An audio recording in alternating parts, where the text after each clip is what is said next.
Hello everyone, today we're building a loft on this shed we just built. This is an 8 by 12 shed and we're going to be building a loft on the back and right here underneath the door on the front of the shed. If you are building or buying a shed, I recommend one that has a high roof pitch.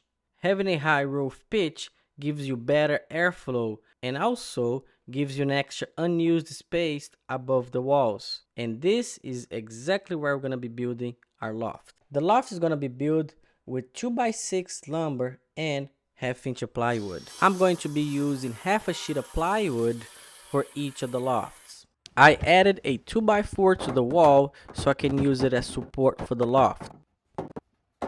Using 3 2.5 inch screws, I secured the 2x4 to the wall.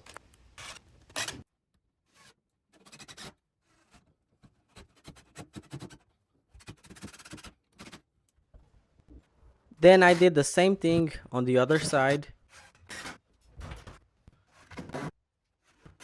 Then I measure across the back wall to see how long of a 2x6 I need. I'm using 2x6 because a 2x6 can hold approximately 50 pounds per linear feet on a loft.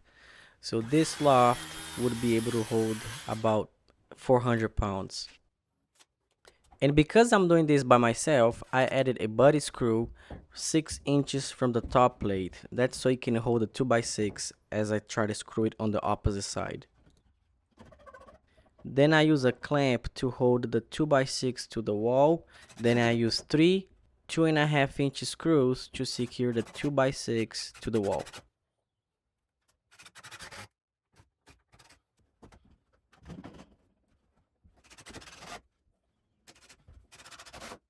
And I added a 2x6 to the back of the wall.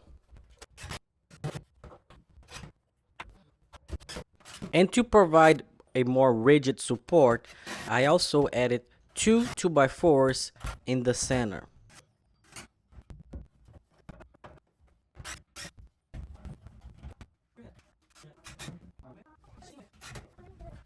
And to finish framing the loft, I install a 2x4 right underneath the 2x6 that's in the front.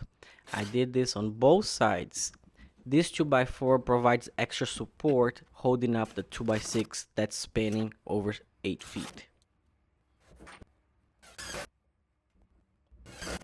Now it's time to lay the plywood right over the framing we just built. To secure the plywood to the framing, I used 1.5 inch screws. I screw every 16 inches or so.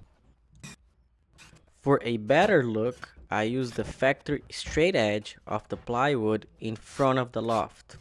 And the cut, I use that on towards the back.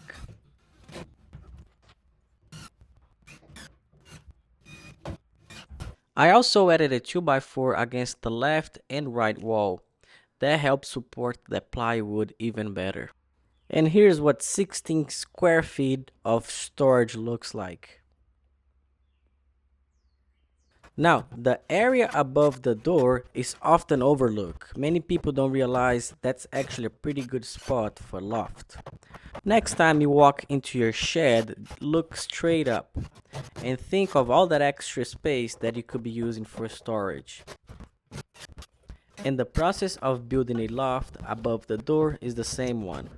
The only difference is that if you have a window or any other obstruction, your lumber cuts might be a little different. And on the front loft, I only added 2 2x4s on each side.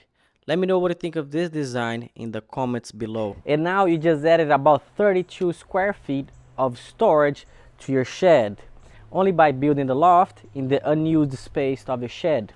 If you like this shed and you want to watch the complete build system from the ground up, I recommend watching this video right here. We walk by step on how to build this shed. And if you want to follow along with plans, we also have plans right in the description.